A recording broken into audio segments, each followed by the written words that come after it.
आसनसोल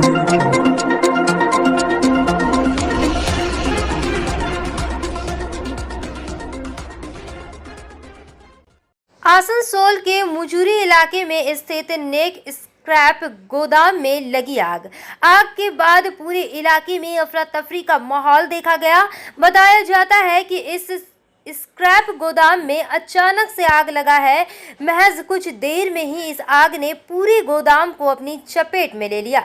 घटना के बाद दमकल विभाग अधिकारी मौके पर पहुंचे और आग बुझाने में लगे हुए हैं। आग कैसे लगी इसको लेकर अभी खुलासा नहीं हो पाया है।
कैसे अब हुआ कैसे हम बताएंगे क्या करके हम किसी को देखने नहीं किए।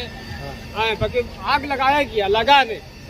हाँ ताकि यहाँ पे आग का कोई सामान नहीं बनता है कि आग लगेगा। ऐसे भी आजकल खाना बनती है जुम्मा दिन समझे। अब रह गया कि आग लग गया है। अब तो सारा पूंजी सब साफ हो गया मेरा। कितना नुकसान हुआ? 2 लाख रुपये का माल था मेरा। क्या नाम है? मोहम्मद समीम। কিছুক্ষণ আগে যে প্লাস্টিক গোডাউন, যেটা আমাদের রিজেক্টেড প্লাস্টিক গোডাউন, সেই প্লাস্টিক গোডাউনে আমাদের আগুন ধরে নিয়েছিল। আপনারা জানেন এই 2 দিন ধরে গোডাউনগুলো বন্ধও ছিল। হঠাৎ আগুনের শিখায় আমাকে পাড়া প্রতিবেশীরা জানতে পেরেছে এখানে আগুন লেগেছে। তো ভিতরে মানুষের ছিল না, শুধু 2টো গরু বাছুর ছিল। সেই গরু রেস্কিউ করে সঙ্গে সঙ্গে আমরা দমকলকে জানাই এবং দমকল পুলিশ সময় মতো এসে এখন আগুনটাকে নিয়ন্ত্রণে নিয়ে এসছে। কতদিন পরে এসছে দমকল? টাইম এসেছে 25 মিনিট লাগলো, বেশিক্ষণ খবর দেয় 25 মিনিটের মধ্যে চলে এসছে, যেটা আসতে ডিস্টেন্ট। কিসে গোদাম ছিল? প্লাস্টিক, রিজেক্টেড প্লাস্টিক, যেগুলো রিসাইকেল করে কিছু প্রডিউস করে। এটা দেখুন প্লাস্টিক যেগুলো থাকে সেগুলো আমার যেমন মনে হচ্ছে যে প্লাস্টিকগুলো রাখা ছিল, প্রচণ্ড রোদ দিচ্ছে, তাপ দিচ্ছে, হয়তো কোথাও আগুন টাগুন লেগে ওগুলোই স্প্রেড করে গেছে, অন্য কোনো কিছু কারণ নেই। कुछ आधा घंटा पहले यहाँ से फ़ोन आया कि यहाँ पर एक तो आग लग गया है एक गोडाउन में। तो हम तत्काल आए, यहाँ का लड़का लोग सब एक्टिव था। यहाँ गोडाउन तो बंद हुआ था, 2 दिन से 3 दिन से बंद ही था। बंद के बाद लड़का लोग जब देखा आग जल रहा है यहाँ पर, तो सब आतंकित हो गया थोड़ा सा। फिर हम लोग पुलिस को फ़ोन किया, प्रशासन को, दमकल को फ़ोन किया। दमकल 20-25 मिनट के बाद आया। आग कंट्रोल में था, सब 4 दीवार अंदर में आग लगा है, बाहर आग नहीं आया है। अंदर में 2 गाय था, बछुर था, तो उसको भी रेस्क्यू करके हम लोग बाहर लेके आए हैं। लड़का लोग सब लेके आया है। तो ये छोटा घटना घट गया, तो दुर्भाग्यजनक घटना है ये। आपका नाम? मेरा नाम शमशरण, 15 নম্বর ওয়ার্ড का काउंसिलर। সে প্লাস্টিক গোডাউনে আমাদের আগুন ধরে নিয়েছিল। আপনারা জানেন এই 2 দিন ধরে গোডাউনগুলো বন্ধও ছিল। হঠাৎ আগুনের শিখায় আমাকে পাড়া প্রতিবেশীরা জানতে পেরেছে এখানে আগুন লেগেছে। তো ভিতরে মানুষ তো ছিল না, শুধু 2টো গরু বাছুর ছিল। সেই গরু রেস্কিউ করে সঙ্গে সঙ্গে আমরা দমকলকে জানাই এবং দমকল পুলিশ সময় মতো এসে এখন আগুনটাকে নিয়ন্ত্রণে নিয়ে এসছে। কতদিন পরে এসছে দমকল? টাইম এসেছে 25 মিনিট লাগলো, বেশিক্ষণ খবর দেয় 25 মিনিটের মধ্যে চলে এসছে, যেটা আসতে ডিস্টেন্ট। কিসে গোদাম ছিল? প্লাস্টিক, রিজেক্টেড প্লাস্টিক, যেগুলো রিসাইকেল করে কিছু প্রডিউস করে। এটা দেখুন প্লাস্টিক যেগুলো থাকে সেগুলো আমার যেমন মনে হচ্ছে যে প্লাস্টিকগুলো রাখা ছিল, প্রচণ্ড রোদ দিচ্ছে, তাপ দিচ্ছে, হয়তো কোথাও আগুন টাগুন লেগে ওগুলোই স্প্রেড করে গেছে, অন্য কোনো आसनसोल के हीरापुर थाना अंतर्गत इस्माइल क्षेत्र के होम्योपैथिक कॉलेज के पास चोरों ने एक घर को अपना निशाना बनाया और सोने के गहने और नकद मिलाकर कुल 8 से 9 लाख रुपए पर हाथ साफ कर दिया। इस संदर्भ में प्रसन्नजीत कर ने बताया कि उनकी तबीयत कुछ खराब थी, इसलिए वे अपने कमरे में नहीं अपने माता पिता के कमरे में सो रहे थे। उनके अंदेशा है कि अपराधियों ने खिड़की से इस चीज को देखा होगा और इस घटना को अंजाम दिया। उन्होंने कहा कि उनके पिता रोज सुबह 4 बजे फूल तोड़ने जाते हैं, आज भी गए थे। चोरों ने इसका फायदा उठाते हुए अलमारी में रखे सोने के गहने और नकद पर हाथ साफ कर दिया। उन्होंने कहा कि जाते हुए अपराधी गहनों के डिब्बे घर के कुएं के पास फेंक कर चले गए। उन्होंने बताया कि पुलिस को खबर देते ही पुलिस की टीम पहुंच गई, हर मामले की जांच शुरू कर दी। वहीं प्रसन्नजीत की मां ने कहा कि उनके पति रोजाना सुबह 4 बजे फूल तोड़ने जाते हैं, लेकिन उतनी सुबह वे घर के लोगों को जगाते नहीं हैं। गुरुवार सुबह भी गए थे, जब लौटकर वापस आए तो देखा कि बरामदे का दरवाजा खुला हुआ है। बरामदे का दरवाजा खुला देखकर उन्होंने पूछा कि दरवाजा खुला क्यों है, तब पता चला कि घर में চুরি हो गई है। এত কষ্টের টাকা এই ছেলেটা এত পেটে যে নিয়ে যাবে তার ভালো হবে দাদা। হ্যাঁ, এই ভদ্রলোকে একটা অপারেশন করা ভদ্রলোক, তিনি টেলিফোনে অফিসে কাজ করতেন, হ্যাঁ রিটায়ার হয়ে এটা বাড়ি করেছে। এই ছেলে রেখে না খেয়ে না দিয়ে যে নিয়ে যাবে। কত লাখ টাকা গেছে, কি হয়েছে? লাখ টাকা বলতে ধরুন ছেলের 5-6 লাখ টাকা রাখা ছিল আর ওর বাবার ছিল, আর গয়না টয়নাগুলো মানে 8-9 আমার ওই গয়না টয়না যা গেছে আর কি। গয়না বললাম তো আপনাকে, আংটি, তারপরে কানের হাতের পলা ছিল ওটাও গেছে। তারপরে মানে মোটামুটি ধরুন আমি বলতে পারছি না, তবে 2-2.5 ভরি হবে, বেশি হবে। হ্যাঁ। আপনার নাম? আমার নাম বেলা কর। सबको अभी फोन करने का তো জানি না, আমরা ওই ঘরে শুয়েছিলাম আর উনি রোজ ফুল তুলতে যায় সকালবেলা, ভোরবেলা আর কি। ভোরবেলা ফুল যেমন ফুল তুলতে যায়, কিন্তু আমাদেরকে ও ডিস্টার্ব করে না, মানে ডাকে না আর কি। আমরা ভোরবেলায় ঘুমোই। তখন আসার পর ও ফুল তুলি যখন এসেছি, আমরা কিছু কিন্তু বুঝতে পারিনি। তখন দেখছি বারান্দাটা খোলা, দিয়ে ও বলতে বলতেই ঢুকিয়েছে আর কি যে বারান্দাটা খোলা। তারপরে ডাইনিংয়ে আসার পর ভেতরে লাইট জ্বলছে এই ঘরটাতে। আমার ছেলেটা শুয়ে থাকে, কাল কিন্তু শরীর খারাপ ছিল, ওই ঘরে শুয়েছিল। দিয়ে তখন এসে দেখছি আলমারিটা খোলা, লাইট জ্বলছে। দিয়ে তখন আমার দিকে ডাকছে যে বিদ্যুৎ উঠেছে কি, আমাদের এই ঘরটা খোলা আছে কেন? তখন আমরা উঠেছি, উঠে দেখছি মানে উঠেই সঙ্গে সঙ্গে আলমারি দেখছি মানে জিনিস, মানে ওর টাকার ব্যাগটা নেই। আর তারপরে দেখছি লকারের কোনো মানে খুলে মানে তালা ভাঙেনি আর কি, মানে চাবি দিয়েই খুলেছে। চাবি দিয়ে খোলার পর মানে সব জিনিস নিয়েছে, আমরা জানি না নেই করছে। তারপর ওই দিকে যখন বেরোচ্ছি তখন দেখছি যে মানে বাক্সগুলো সব কুয়োর পাশে পড়ে আছে, এইটাই। তারপরে চিৎকার চেঁচামেচি করলাম যে মানে কি হলো তার টাকা বিয়ের জন্য রেখেছিলাম, বিয়ে দেবো বলে। আর সকাল থেকে বলবো, সকালে ফুল তুলতে গেছিলাম। আর যে চুরি করবো ওরা ভেতর ঢুকেছিল, রোজ আমি একই টাইমে বেরোই। আর যখন ঢুকছি তখন দরজা সব খোলা, লাইট জ্বলছে, আলমারি খোলা। এদিকে ডাকলাম, বলছে আমরা বেরোই নাই, ঢুকতে কিছুই নাই। ওরা দৌড়ে এলো, কিছু না, আমি টাকা নিলাম সেটাও নাই। সব নিয়ে বেরিয়ে কুয়া সাইড দিয়ে বেরিয়ে পেছন থেকে বেরিয়ে পালিয়ে গেছে পাঁচিল টপকে। টাকা গেছে, গয়না গেছে, আমার বইয়ের গয়নাগুলো সব গেছে। গয়নার কানের ছিল, গলার ছিল, হাতের বালা ছিল, সব নিয়ে চলে গেছে। 5 লাখ টাকা 6 লাখ টাকা না, 9-10 লাখ টাকা ছিল টোটাল। হ্যাঁ, ওর ছিল 5 লাখ, আমার 5 লাখ টাকা আমি বিয়ে দেওয়ার জন্য রেখেছিলাম। গয়না ওর সব কানের, হাতের, গলার আংটি, ওর একটা আংটি আর এর একটা আংটি। হ্যাঁ, আমার নাম রঞ্জিত কুমার কর। আমি ওর দিয়েছিলাম স্টাফ রিটায়ারমেন্ট। শুয়েছিলাম, আমার শরীর খারাপ ছিল, মা বললো যে এই ঘরে শুতে। আমি ডেলি আমি নিজের রুমে শুই, কিন্তু কোইন্সিডেন্স আমার শরীর খারাপ ছিল, মা বললো যে আমাদের সঙ্গে শু। ওই ঘরে এসি চলছে, ওই ঘরে শুয়েছি। আর এই ঘরে আমি মানে শুইনি, জানলা খোলা ছিল। জানলা থেকে হয়তো ওরা ফলো করেছে যে আমি এদিকে, আমি এই রুমে নেই, আর এই ঘরে আলমারি আছে, ঠিক আছে। তো সেই দেখে আর বাবাকেও হয়তো কোনোদিন ফলো করে হবে যে বাবা ভোরবেলায় 4টের সময় ফুল তুলতে বেরোয়, পাশের বাড়িতেই ফুল তোলে, বেশি দূরও যায় না। ফুল তুলতে বেরিয়েছে সেই সময়ই মানে ওরা কোন দিক দিয়ে ঢুকেছে, হয়তো এদিক দিয়ে বা সামনে দিয়ে পিছন দিক দিয়ে ওরা খুলে ঢুকেছে। খুলে ঢুকে মানে এই ঘর থেকে লাইট জ্বালিয়ে যত আলমারি খুলেছে নিজের থেকে, তারপরে টাকা পয়সা গয়নাগাটি সব চুরি করে, আর কুমোপাড়ার কাছে গয়নাগাটিগুলো খুলে ডাব্বাগুলো সব ফেলে দিয়েছে, আর সোনা দানা যা ছিল সব ওগুলো নিয়ে নিয়েছে। আর ক্যাশ যে ছিল সেটাও নিয়ে গেছে। ক্যাশ মোটামুটি টোটাল যদি বলবো সব মিলিয়ে তো 8-9 লাখ টাকার মতো ছিল।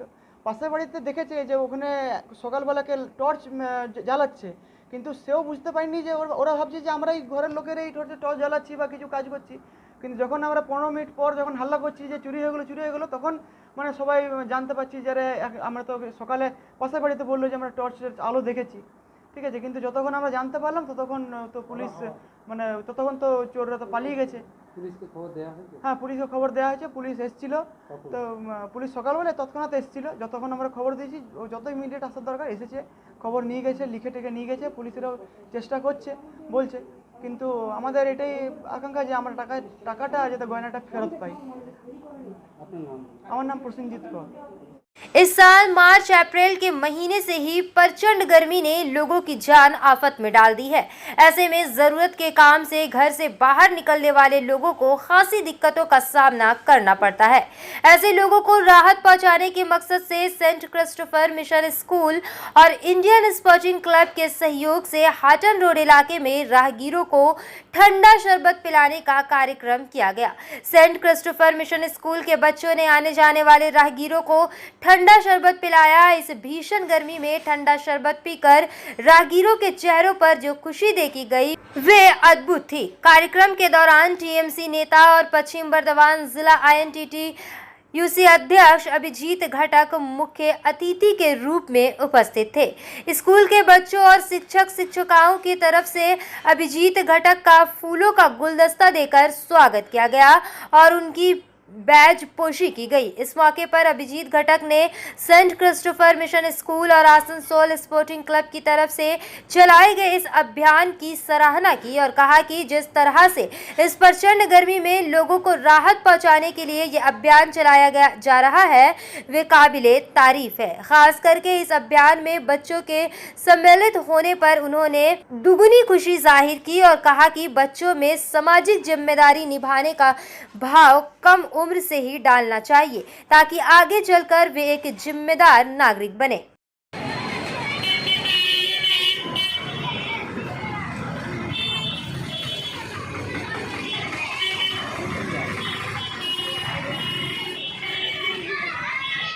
ये शरबत सेवा है, हम लोग का नया स्कूल ब्रांच यहाँ पे खुला हुआ है, सेंट क्रिस्टोफर स्कूल, और एडमिशन्स फ्री चल रहा है यहाँ पर। तो आज ये किस उपलक्ष्य पे ये शरबत बांटे जा रहे हैं? ये बांटे जा रहे हैं सब लोगों को बताने के लिए कि हम लोग का न्यू ब्रांच खुला हुआ है यहाँ पर, हम एडमिशन्स फ्री चल रहा है इसलिए। और आपका नाम? Elizabeth, I am a teacher in this school. Programme हो रहा है यहाँ पे ये हम लोग का ये नया स्कूल खुला है, আমাদের নতুন স্কুল খুলেছে সেন্ট ক্রিস্টোফার স্কুল, সেটা আমরা এখানে তার জন্য শরবত বিতরণ করছি। স্কুল খুলেছে এটা কোথায়? হ্যাঁ, এটা কোথায়? হটন রোডে, হটন রোডে। হ্যাঁ। আপনার নাম? সাগরিকা বাসু।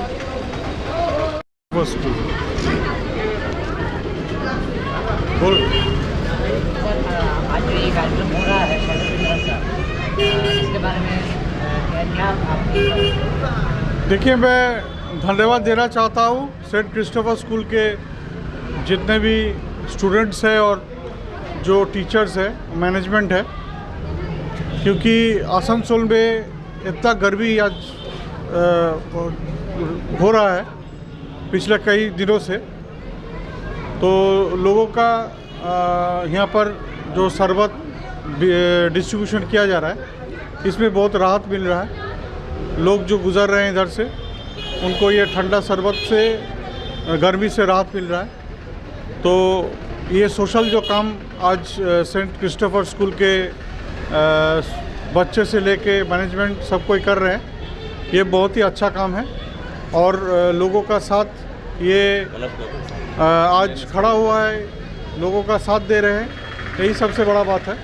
तो मैं सबसे धन्यवाद देता हूँ कि इस तरह से अगर हर कोई लोगों को राहत दिलाने में जुट जाएंगे तो आसनसोल के लोगों को बहुत मदद होगा। हम देख रहे हैं कि बच्चे भी बहुत बढ़ चढ़ कर हिस्सा ले रहे हैं और बच्चे सामाजिक कार्यों में हिस्सा ले रहे हैं, ये कितनी अच्छी बात है। देखिए ये तो बहुत ही अच्छा बात है, क्योंकि बच्चों को जब वो छोटा रहता है तभी से वो उसका जो मेंटल डेवलपमेंट होता है, अभी से हम लोग अगर सिखाएंगे कि बच्चे अगर लोगों को साथ देना, किस तरह से लोगों का साथ रहना, लोगों को सेवा करना, ये सब अगर कम उम्र से सीखेगा तो जब बड़ा होगा तो अच्छा इंसान बनेगा।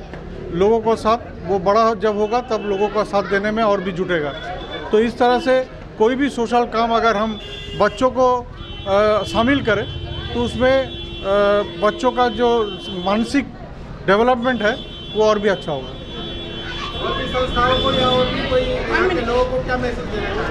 देखिए आज बांग्ला नववर्ष है, बंगाली न्यू ईयर, तो बंगाली न्यू ईयर में हम सभी को बधाई देना चाहते हैं और यही हम लोग उम्मीद करते हैं कि आने वाला साल सबको अच्छा से गुजरेगा।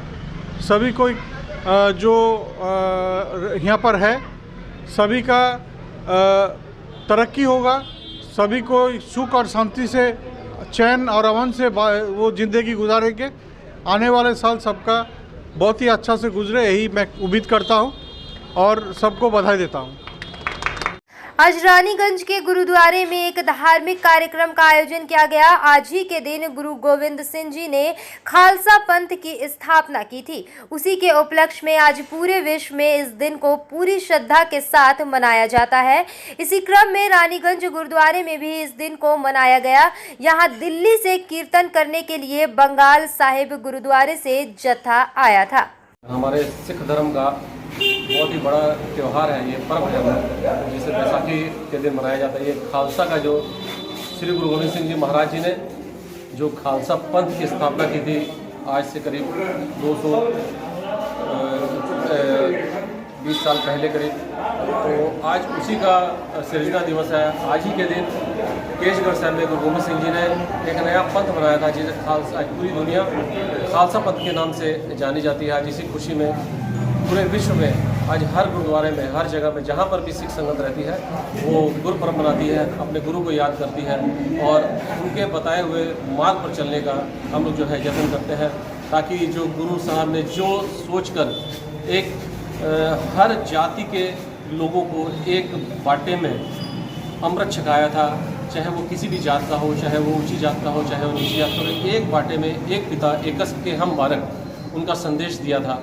जो आज हमारे जात पात धर्म, आप देखते हैं कि हमारे यहाँ लंगर छकते हैं, जो उस पंगत पे हर कोई बैठता है, राजा भी वहीं पर बैठता है, रंग भी वहीं पर बैठता है। इसीलिए जात पात से ऊँचे उठ के उन्होंने खालसा पंथ सजाया था, जिसमें ना कोई जात है ना कोई पात है। उसी बात को मानना है कि हम परमपिता परमेश्वर जो है उसके सभी औलाद हैं और सभी। ये बैसाखी का कार्य कितने दिनों तक आप लोग चला? ये बैसाखी का कार्यक्रम और जगह तो काफ़ी बड़े पद्धर पर मनाया जाता है पंजाब में, हम यहाँ पर आज मना रहे हैं स्पेशल तौर से दिल्ली के बंगला साहिब गुरुद्वारे से, जो कीर्तन करने के लिए भाई सतपाल सिंह जो स्पेशल तौर पर आए हैं, जो गुरबाणी का शब्द गायन करके संगत को निहाल कर रहे हैं और गुरु का संदेश यहाँ पर पहुँचा रहे हैं, ताकि आने वाली जो जनरेशन है वो गुरु के मार्ग पर चल के प्रशस्त हो सके। आपका परिचय? मैं प्रेसिडेंट गुरुद्वारा श्री गुरु सिंह सभा रानीगंज बलजीत सिंह। आसनसोल के निकट रघुनाथ बाटी इलाके में शुभम इंटरप्राइज के कर्णधार दिनेश गौराई के तत्वाधान में एक यज्ञ का आयोजन किया गया। बंगाल नववर्ष के पहले दिन इस यज्ञ के माध्यम से दिनेश गौराई ने सभी के लिए मंगल कामना की। इन दिनों जिस तरह से गर्मी कहर ढा रही है और पिछले 2 सालों से जिस तरह से कोरोना ने तबाही मचा रखी थी, वैसे तबाही फिर ना हो, इसी के लिए इस यज्ञ का आयोजन किया गया।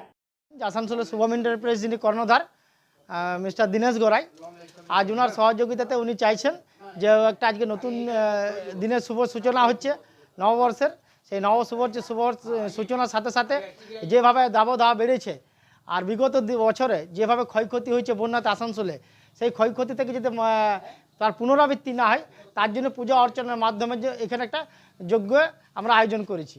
যাতে 10 এবং 10-এর এবং দেশের সকলেরই ভালো হয়, সেই লক্ষ্য রেখে পর আমরা আজকে বছরের প্রথম দিনে একটা ভালো সূচনার মাধ্যমে এই বার্তা ভগবানের কাছে তথা মানুষের কাছে দিতে চেয়েছি। ईसीएल का सामान ले जा रहे एक डंपर के नियंत्रण खो देने और राष्ट्रीय राजमार्ग संख्या 2 के किनारे पलट जाने से 2 लोगों की मौत हो गई है और 9 अन्य घायल बताए जा रहे हैं। घटना रानीगंज में राष्ट्रीय राजमार्ग संख्या 2 के मंगलपुर औद्योगिक क्षेत्र में गुरुवार दोपहर को हुई। पता चला है कि इस दिन ईसीएल के सोदपुर वर्कशॉप से बाकुला क्षेत्र के कुमारडीही कॉलेरी के रास्ते में मंगलपुर औद्योगिक तालुक के पास श्याम एग्रो कंपनी के सामने ढलान वाली सड़क पर डंपर ने नियंत्रण खो दिया और डंपर अचानक पलट गया। इस घटना में डंपर में सवार 11 लोगों में से 2 की मौत हो गई, बाकी को गंभीर हालत में रानीगंज के एक निजी अस्पताल में भर्ती कराया गया। 4 लोगों की हालत नाजुक होने पर उन्हें दुर्गापुर के एक निजी अस्पताल में भर्ती कराया गया। मृतकों की पहचान अखरा नंबर 4 क्षेत्र निवासी 50 वर्षीय बिकली राय और कुमार दीही निवासी 35 वर्षीय झंटू गोराई के रूप में हुई है। घायलों की पहचान दुर्गापुर निवासी सुप्रिय मंडल, झांझरा कॉलोनी निवासी प्रमोद कुमार, बिंद गौरंडी पूर्णिया निवासी अब्दुल बारिक, अखरा रविंद्र पल्ली निवासी बीरेन गोरोई कुमार निवासी उत्तम बावरी, बाकुला निवासी युधिष्ठर नायक और गंभीर रूप से घायलों में अहीर बकोला तूफानी और साव एरा निवासी युधिष्ठर नायक शामिल हैं। इन चारों को दुर्गापुर के एक निजी अस्पताल में भर्ती कराया गया है क्योंकि उनकी हालत गंभीर है। घटना के बाद जमुरिया विधायक हरे राम सिंह घायलों को देखने रानीगंज के अस्पताल पहुंचे। उन्होंने इस घटना को बेहद दुखद बताया और इस घटना की जांच की मांग की। घटना कैसे हुई उन्होंने कहा कि वे घायलों के लिए ईसीएल अधिकारियों से उचित मुआवजे की मांग करेंगे।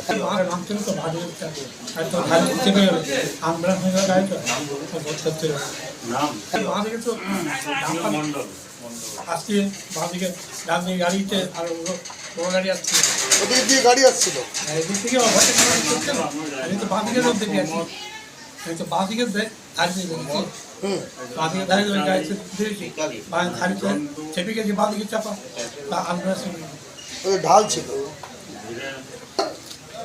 আব্দুল ভাই আপনি কি করছিলেন?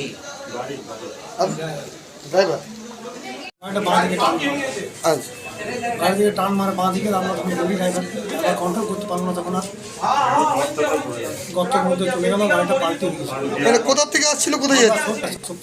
কুমারডি কোম্পানি। কজন ছিল? টোটাল ছিলাম 11 জন, কেবিনে ছিলাম আমরা 4 জন ড্রাইভার নিয়ে। কি করতে গেছিলেন আপনারা? আমরা গেছিলাম, গার্ডার ছিল আমাদের আর রোলার ছিল, তো আমরা ডাম্পারে ছিলাম। ডাম্পারে? তো কিছু ডাম্পারে কিভাবে উল্টে পড়ে? ডাম্পারটা যখন কন্ট্রোল করতে পারেনি তখন গর্তের মধ্যে পড়ে যায়, পাল্টে হয়ে যায়, চাকাগুলো মানে কি কারণে কন্ট্রোল করতে পারেনি কিছু বুঝতে পারলেন?